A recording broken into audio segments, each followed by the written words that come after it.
Nagbabalik po ang reaksyon at kasama pa rin po natin si dating National Security Advisor Roy Logoles. Pinag-uusapan pa rin natin ang pagbisita ni Pangulong Rodrigo Duterte sa Japan.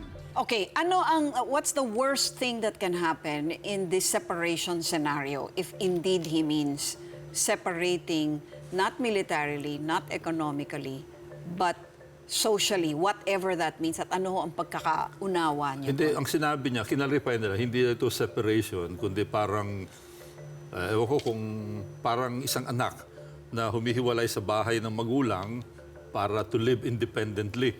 Well, yan po ang paglalarawan ni Secretary Martin Andanap, pero ganun. hindi po ni President Duterte. Pero, Yung nga, parang ganun, no? That seems to be a very good metaphor. Independent, to pursue an independent foreign policy. That's good. But you know, in this modern world, and even in the old world, there is no such thing as independent foreign policy. Even the US, walang independent foreign policy. Dahil pakikinggan din nila ang kilos ng Japan, ng Russia, ng China, ng EU. Everybody is adjusting it. Kasi hindi naman nila ang kinikilala. pananaw ng China, they're a big country.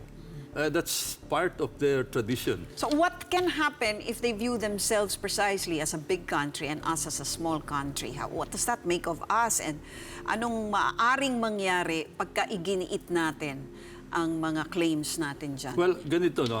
Marami kasi ang parating sinasabi ng mga iba, yung bogey, yung parang panakot. Kasi kung masyado tayo mag-assert ng claim natin dyan, baka magkagera. Hindi magkakagera. Yun ang panakot nila. Bakit hindi magkakagera? Hindi magkakagera. Hindi ba mapipiko ng China at hindi gigerahin na lang? basta-basta manggigera ang China because it will affect their image. I'll cite an example. Tingnan mo sa Vietnam.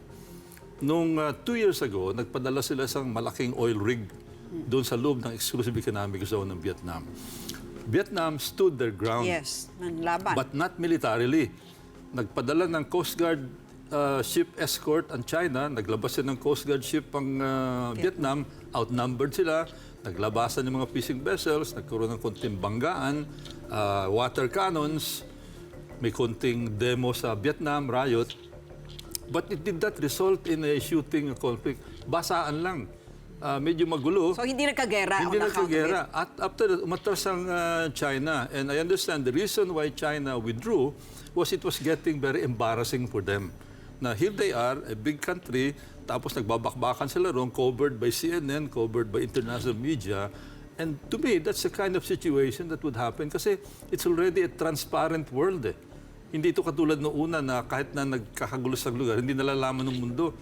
Dito, sigurado i-cover yan. Ano ang basa nyo in the context of what you have just narrated? No? Ano ang basa nyo dito sa galaw ni President Duterte na sa halip na manindigan, di ba, na ibahin na ang taktika na dating pananahimik natin, hinahayaan natin, naniniwala tayo.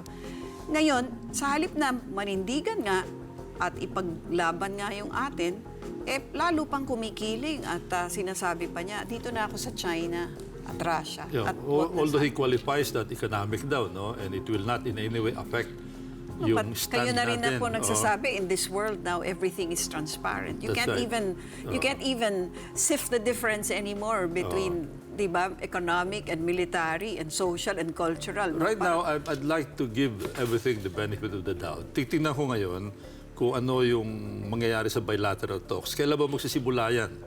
Kasi sigurado ko, ang magiging strategy ng China dyan, i-delay nila. Kaya anong gagawin natin? Ano ang contingency natin kung, let's say, they keep on delaying it? Anong ang strategy? Well, ang sa akin, we just have to do something about Scarborough Shoal.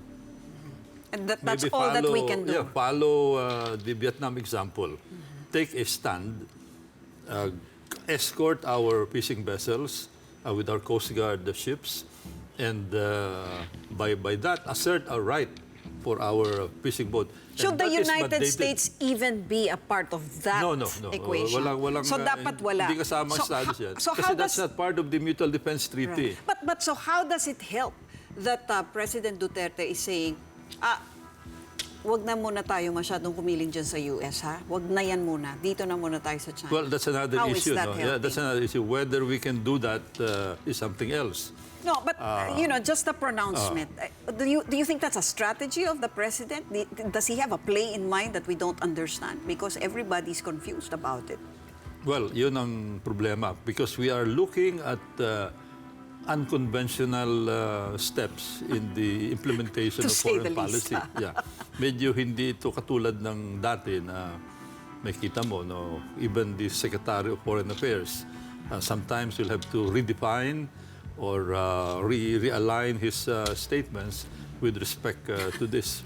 So, To the very pronouncements of the creative. President, yes. Very creative ang But approach natin ano ba dito. to, nakakatakot ho ba itong, sa pahayag lang po niya, is there reason to be alarmed? Ako, With the rhetoric? Ako hindi. Kasi palagay ko committed siya dito, no? And, kahiyaan ito para sa kanya. Nagsalita na siya na ipaglalaban niya ang Scarborough Shoal. Notwithstanding the ruling of the Arbitral Tribunal, our law says that Scarborough Shoal is ours. And we should fight for that. Yes. And so in other words, that is mandatory, hindi yan optional. For the Philippines, for the Philippine Navy, the Coast Guard, for the President, for all of us. So regardless of what he's saying about the United States, as long as he's standing by that, wala dapat tayong ipangamba. Wala tayong dapat ipangamba. Kasi hindi kasama ang US dito sa equation na ito. But the US will probably enter the picture, also Japan and the other powers, if Scarborough Shoal is going to be militarized. In other words, magkakaroon ng construction yan, then that will be another thing. Former National Security Advisor Roy Logoles, maraming salamat po sa Thank inyo. you so Have a much. good Thank evening. Kung walang magsasabi, walang mangyayari, ang opinion mo, pinakikinggan, pinag-uusapan dahil ang bawat balita may katumbas na reaksyon. Ako po si Lucy Cruz Valdez. Magandang gabi po sa inyong lahat.